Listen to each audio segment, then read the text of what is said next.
paradise found, a fox-free island with a game glut. We're in Sweden on driven hares, pheasant and duck. Plus there's a chance to win a special edition Aimpoint Micro S1.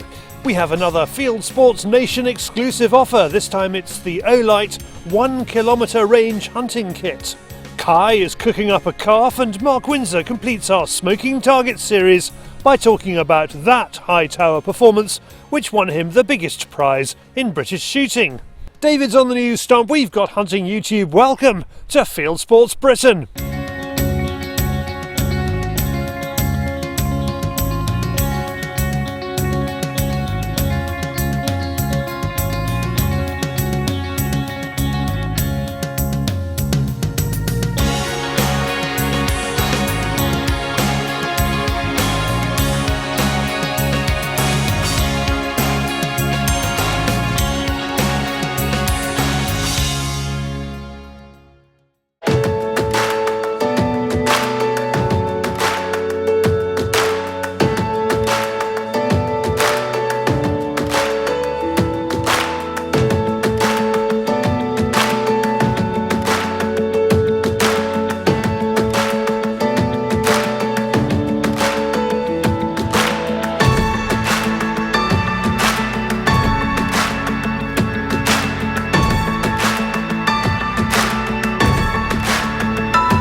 Driven shooting in all its forms is exciting, be it pheasant, boar, deer, fox, duck, or for us on this trip to Sweden, hare.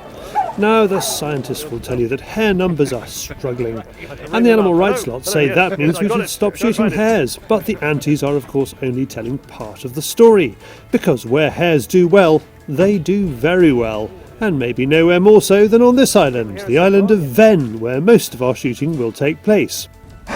Extraordinary place here. Sea in Denmark and that way, Sweden over there, and a possible moving carpet of hares in front of us. It's going to be a great day. They are in a very, very big numbers.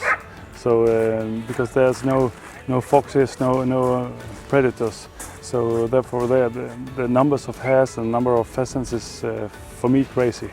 Yeah. A fox did once make it here across a frozen sea in the 1980s, but with footprints spotted in the snow, it didn't last long.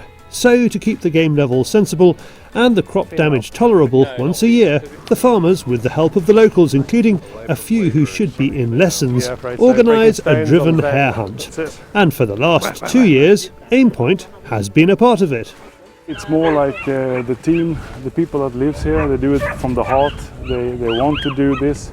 And the organization is fantastic, and also our friends that is hunting together with today. It's a very, very good group. So the whole feeling of this is fantastic for me.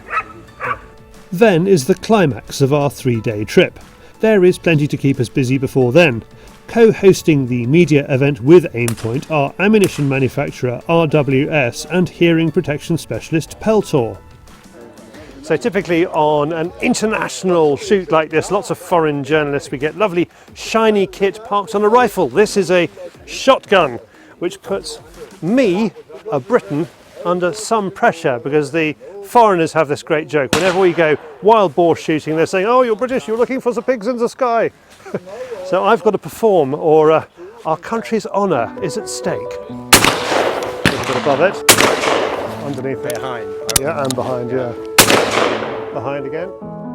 If I can't perform, I hope my fellow countryman Patrick Galbraith, editor of Shooting Times, will hold the British end up. Good. That's better. That worked. That worked. Shall I do that again? Yeah, let's do that. Same thing again. All right. Cool.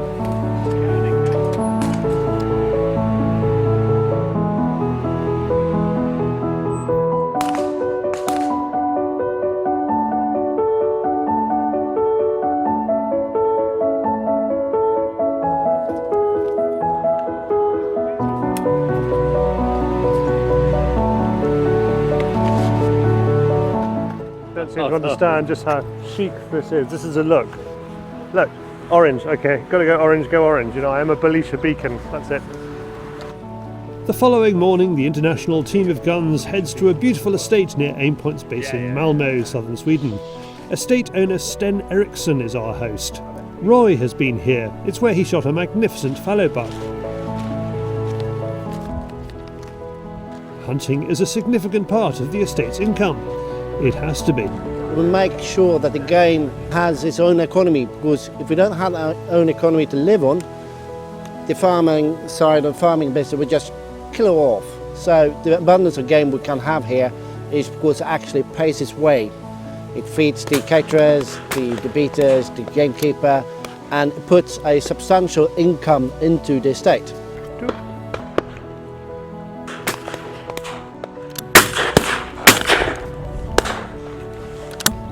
What a cloud of duck. That was a lot more than I was expecting coming out of just that little bit there. We can see rafts of duck all the way across this lake, but yeah, the place is thick with duck.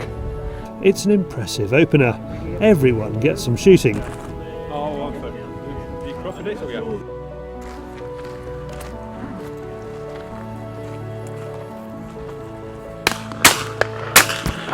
That was the bird I came for. The Aimpoint site, it was unusual shooting it because there were kind of two components to bird shooting. There's line and there's lead, and it definitely obscures the bird left to right and right to left. I mean, you always obscure the bird when it's coming straight over you anyway. You know, the barrel goes over the top of the bird and you're squeezing the trigger after you've stopped seeing the bird. But this actually stops you seeing it from left to right as well. But if you have a problem with line, if you're a sloppy shot, it's amazing. And when it comes to a bird that's, well, for me, a long way away, it made all the difference. I reckon ground game is where it's going to come into its own, and that's what we're going to be doing next. And I don't have to wait too long. Oh yes, that was fabulous. It's like taking a rifle shot or something. Oh, bloody hell, what a joy. With shooting, especially with driven ground game, which I really, really love, it's like the whole world, the whole landscape, the picture is turned up. Like you turn up the volume on the television, but this is the picture, what you can see. And so, you know, for that second as that hare runs towards you, if there's a woodpecker scratching its ear in that tree over there, I'm sure I'd kind of at some level have clocked it. And this is the potential that could happen is why I go shooting. Oh, you beautiful. Well done, Charlie. Cheers, mate. Someone who witnessed that so shot like the, and who is Swedish also version of filming the this event with cameraman Greg is Rob Fickling from Australia. We met a fresh-faced Rob back in 2013 at a show in Melbourne where he was promoting his show, Beyond the Divide, and like us, he is still at it. You're a very funny man. He's a very funny man. There will be more grief from Rob later, but we have a boat to catch.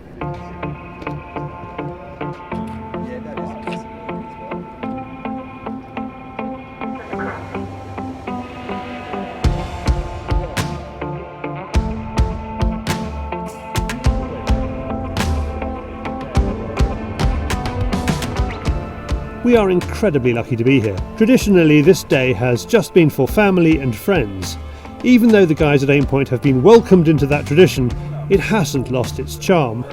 Vane is an island right in the middle between Sweden and Denmark. You've got sea all the way around. It's a very small island. There are no foxes. There are some mink. So pest proportion pheasants and hares here. Can you believe it? We're here to shoot pheasants and hares, and it could be amazing.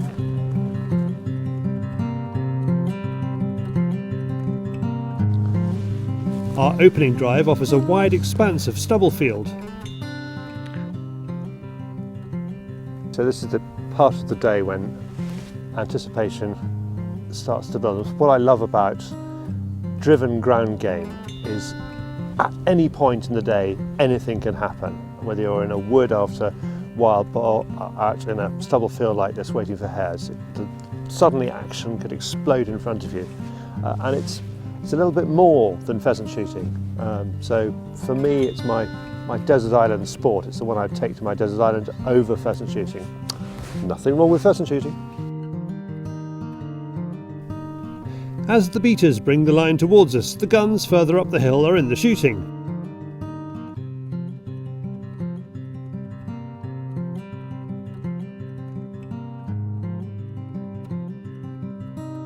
Roy says hares in Scotland run uphill to avoid the eagle's talons.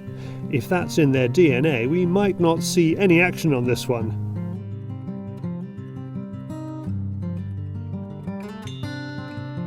Do you shoot 3? 2? 2. You shot 2? 1, so yeah, 3. Congratulations, very Thank good. you. All of them?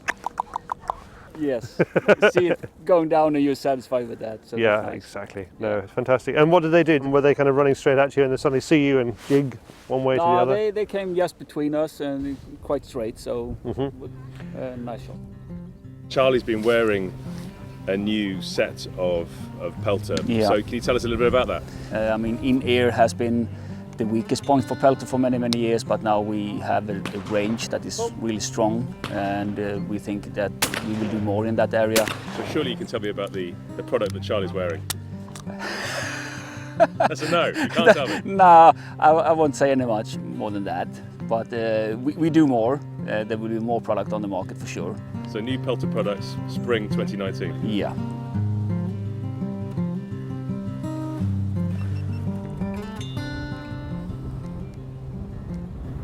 Drive 2 and we are at the top of the hill, but have to be patient.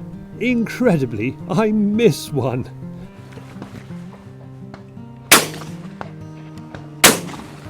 No idea. No idea what happened there. Then I make up for it.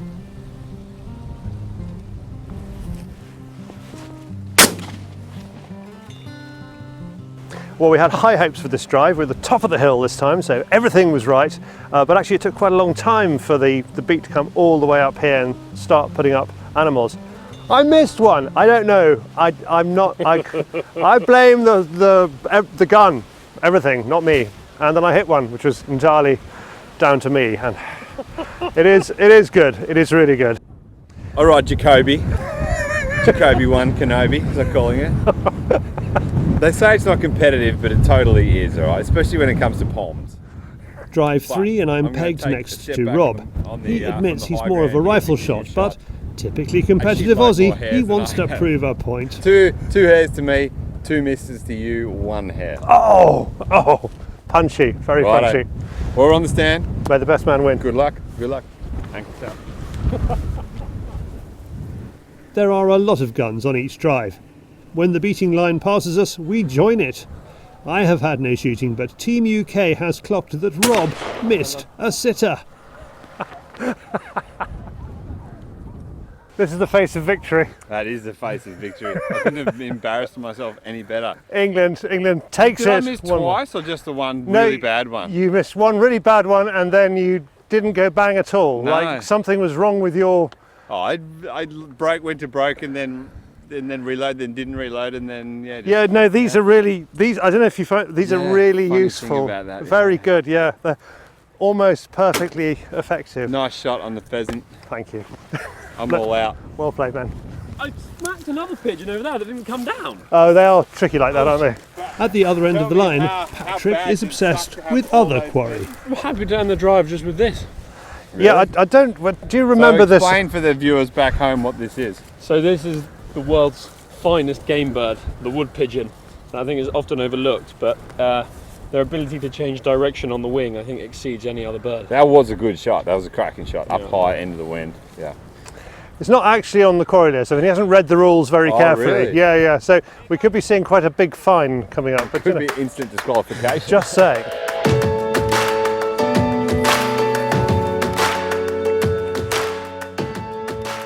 The expectation is that the last drive of the day will be the best. I have already taken my one pheasant of the day, but this one is all going to be about the hares. Again, Rob is next to me. Our first possible hare comes from hundreds of yards away.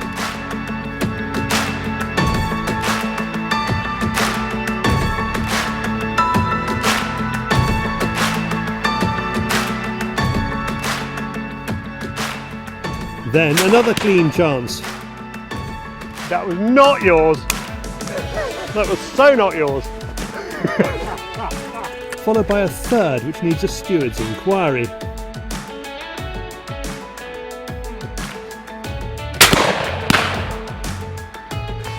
You or the Aussie? No idea. Gonna have to go. That could be the photo finish. It's everything a day's shooting should be, and a fantastic way to explore the possibilities of shotgun shooting with the Micro S1 from Aimpoint. I got one pigeon.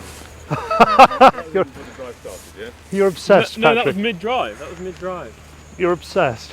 I'm sorry, old bean. I think England may have just pipped it there. How do you like your hair to be served to you from an Australian? I couldn't stuff that any worse. Parted. It was nicely parted. I was like, the second one. no. I'll just give it to you then. But then we have this one, which I'm wavering. I think we're going to have to call that half and half. That's Please. have to go to the video ref. I've That got was video. Okay, identical. video. It was an identical moment, but that one was so mine. I can see it. It's got an Australian flag on it. It was not an Australian flag. That is a flag of surrender with a small red cross in the middle. At the final presentation of game, we have shot 92 hares between 18 guns. They're all destined for local restaurants and the islanders' kitchens. Most of us have had some shooting, and all have had a chance to experience one of the world's most unique hunting paradises. Thank you to Aimpoint and thank you to everyone involved in that trip. I think it's fair to say it was great fun. Now, at the top of the show, I mentioned the new Aimpoint Micro S1 sight that we have got to give away. Here it is. All you have to do is write Aimpoint Micro S1 in the description below or on our posts about the show on Instagram or Facebook, and you could be in with a chance to win it and maybe, just maybe, shoot as well as me. Now, someone with red spots all over his bottom, it's David on the Fieldsports Channel News Stump.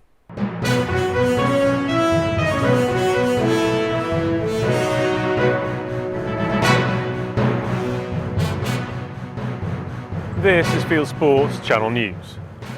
The League Against Cruel Sports is trying to close down a Welsh pheasant shoot. Welsh shoot operator Bettis Hall leases the 750-acre estate at Gruginiog Hall in Powys, where shooting has taken place for centuries. The Davis family gifted the estate to the University of Wales. Now the League Against Cruel Sports has obtained via a Freedom of Information request the news that 57,000 pheasants were released there and are calling on the university to cancel the lease with Bettis Hall. Shooters are protecting more wildlife habitat. A Humber wildfowling club has secured a £100,000 loan to create a wetland oasis for waders, including redshanks, grey plover and curlew. Barton-on-Humber Wildfowlers Club will turn 16 acres of arable farmland into thriving wetland habitat after securing the loan from the Wildlife Habitat Charitable Trust.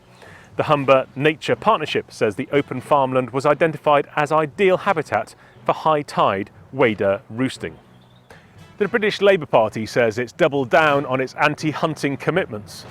Sue Hayman, Shadow Environment Secretary, has called for the government to enhance and strengthen the Hunting Act, as Labour has pledged, closing loopholes that allow for illegal hunting of foxes and hares. A number of cases against fox hunts under Tony Blair's anti-hunting law have recently been thrown out of court.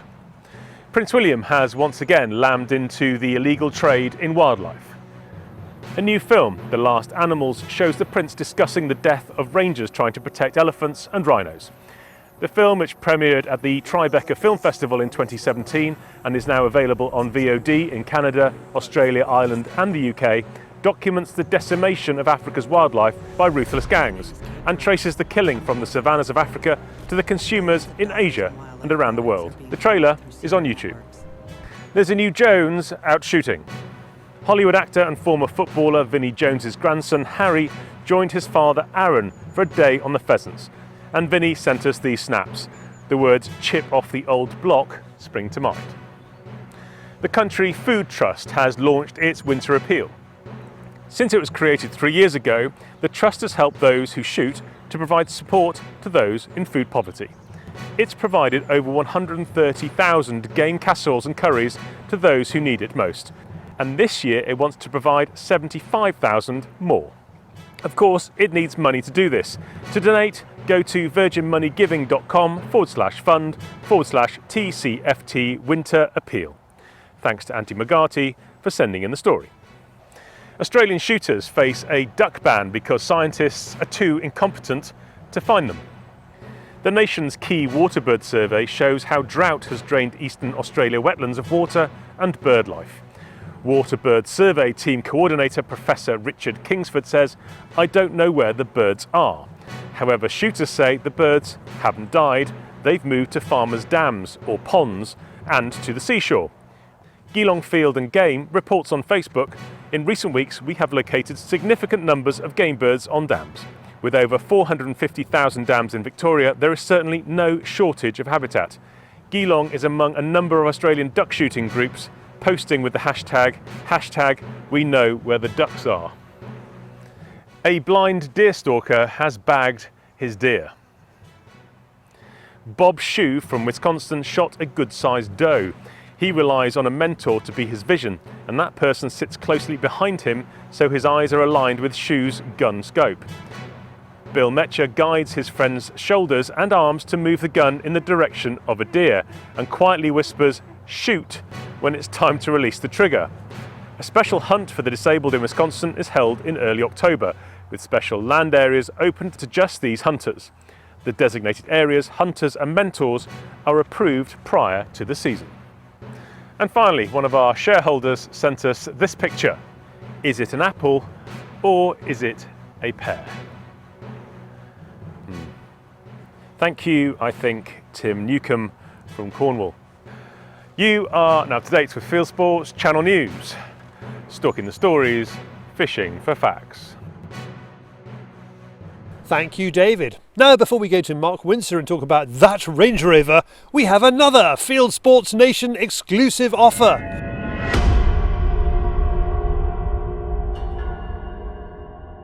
It's the Olight Javelot Basic Hunting Light Kit, and Paul has been field testing one. I've been using the Olight products for the last 3 months and testing them to the maximum.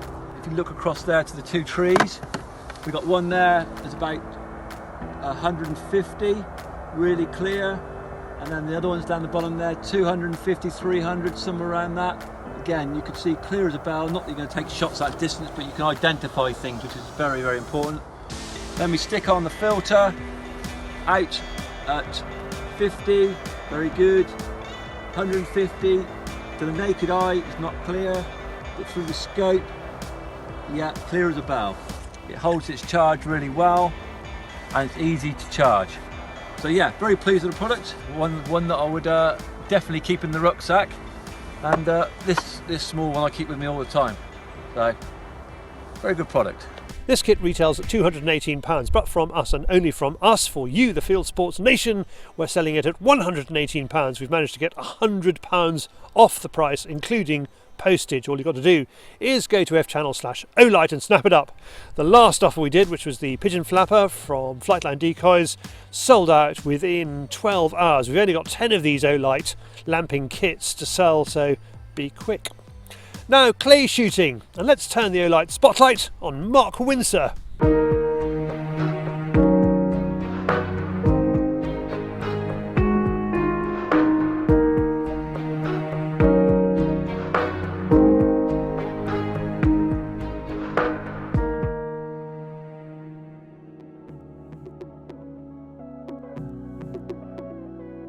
In January 2015, Mark Windsor won the biggest prize in UK shooting.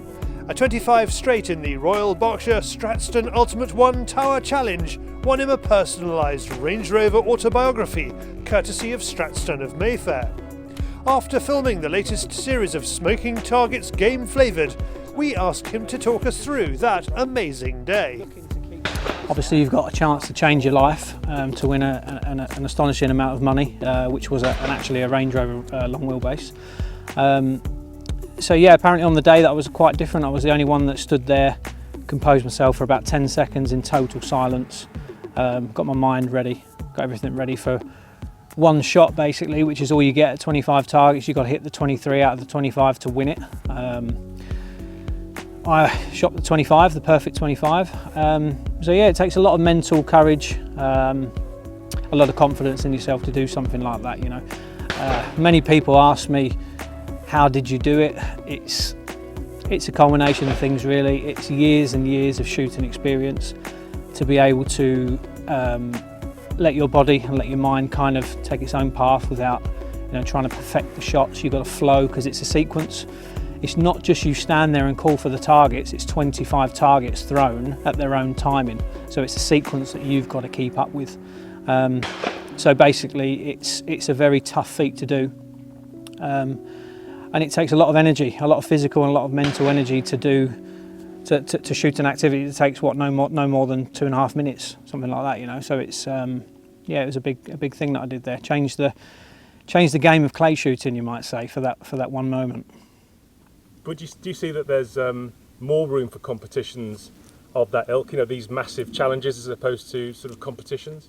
Yeah, I think it gives competition a different nature because we're all used to going out there and shooting against the best in the world every weekend, you might say. If you shoot every weekend in England, you're looking at a 100-bird competition, which a lot of people take seriously every weekend. So. It just gives it a different feel. It gives it a kind of a different look. If you're lucky enough to qualify for something as big as that, it's a real test of who you are and what you are. A lot of people, a lot of the world's best, can fold up at that moment. There's top guys shooting single figures. When there's an opportunity to shoot 25 targets, which I did. So it's a different kind of face to competition. I feel it's a proper test of who you are and what you're capable of in the moment. And you were absolutely in the moment. Yeah, I always. A lot of people ask me what it felt like. You get all these questions that people kind of muster up to ask.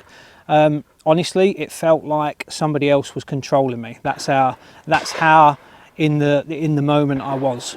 Before I knew it was up, I got that. I took it that seriously. There was weeks of preparation to try and get myself for that one pinnacle moment to effectively change my life. Which that prize to win equated to.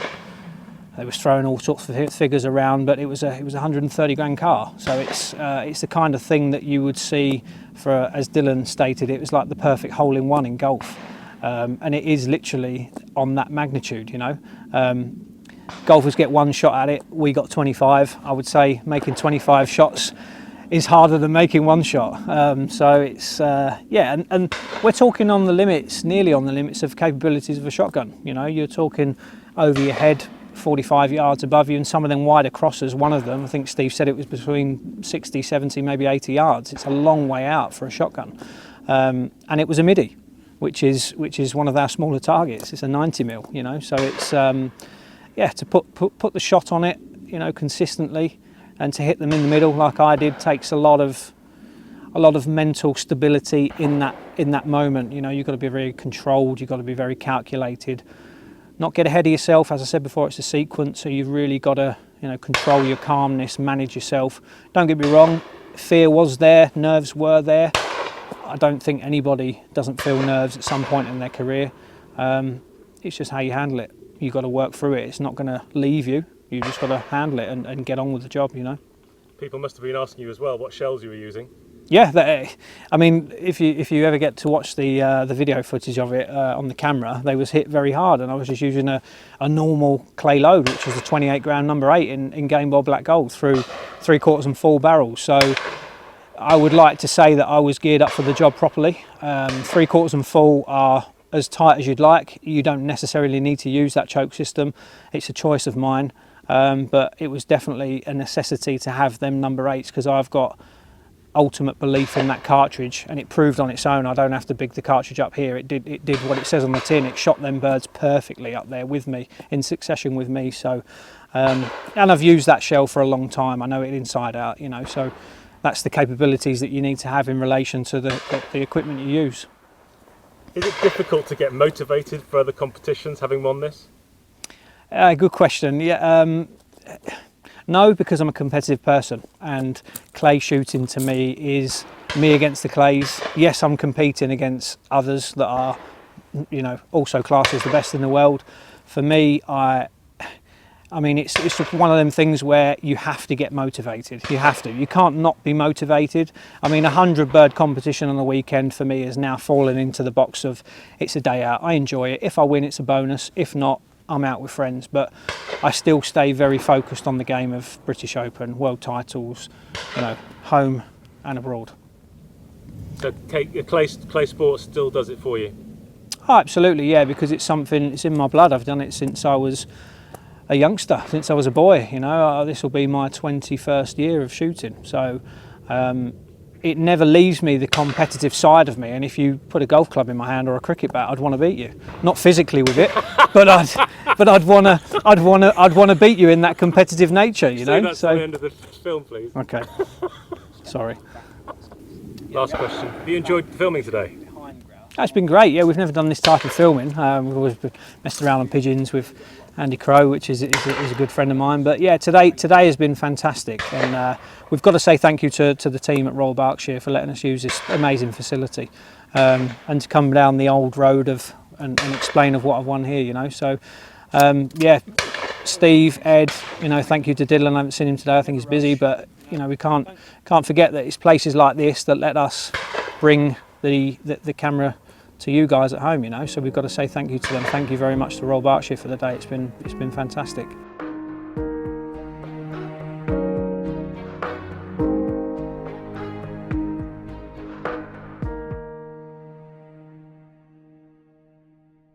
Thank you, Mark. Pressure shooting at its best.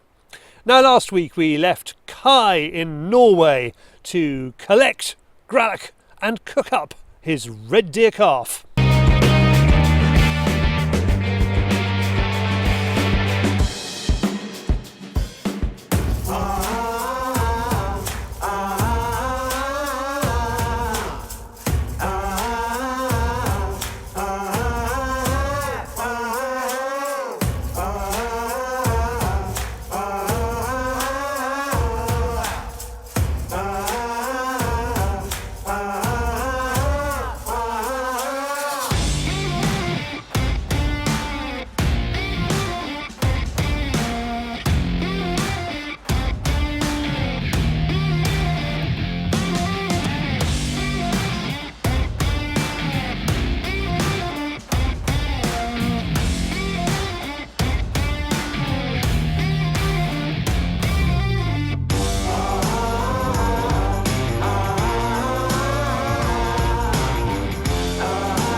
Thank you, Kai, thank you, Trigger, and thank you to Niels Joachim Njagenhelm.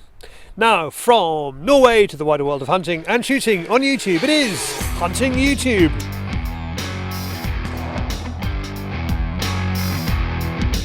This is Hunting YouTube, which aims to show the best hunting and shooting videos that YouTube has to offer. Andrew Reynolds sends me a lamping film. He's out with Bud, Brandon and Lass, and a new infrared filter from Ian Hodge Fieldsports, and he's just short of 20,000 subs, so please do him a favour. I very nearly went ferreting and then fox shooting with Tom from GT Pest Control this week, but the stars would not quite align. This is his latest, Lamping with the Bunny Bashers. And the South Somerset Ferreters channel is getting into its stride with this film. They are catching rabbits around a pig pen. Air and Cartridge is out after pheasant thieves with his 204 Ruger Remy 700 and Bushnell Legend with add-on night vision. It's a gripping tale of two foxes as the shooter and spotter are desperately trying to gain height for a backstop so they can take the shot. Andy's Range is out with his mate Tom, split into a flanking movement to outsmart the corvids. Filmed earlier in the summer, you get a good commentary in this film and a backstory too. The birds are causing a real nuisance by digging up the planted seed for the cover crop. Okay, lots of pest control in this week's Hunting YouTube, and at a time when the main duck and game seasons are underway. So here is duck shooting in Lough Neagh, Northern Ireland with Duck Commander NI, including tufties, teal and goldeneye. Lots of people shooting pheasants and partridge across the Northern Hemisphere. This one is BO hunting and fishing after partridges in Spain. He calls this film The Partridges of Truth, and he's probably right. And finally, hunting with hounds is well underway in Britain and Ireland and France and America and other countries too. I have featured Cooper's Hill before. James the cameraman is back on his home emerald coloured turf with the Growler Harriers filming Dale on Midnight, Emma on Reginald and himself on Eastwood, presumably because he needs to feel lucky. That's it for this week. I've put all these films into a playlist for you. Click on the I symbol top right or check this film's description. If you have a YouTube film you would like us to pop into the weekly top 8, email me the link, charlie@fieldsportschannel.tv. Well, that's it for this week. If you have not done so recently, pop over to our website, fieldsportschannel.tv. You can click to like us there on Facebook and on Instagram. You can follow us on Twitter, subscribe to us on YouTube, and best of all, pop your email address into our register page. And we'll contact you about Fieldsports Britain, this show, which is out 7 PM UK time every Wednesday. Plus, you can back us. We're selling shares in our company. Go to fieldsportschannel.tv/shares to find out more about that. Good hunting, good shooting, good fishing, and goodbye.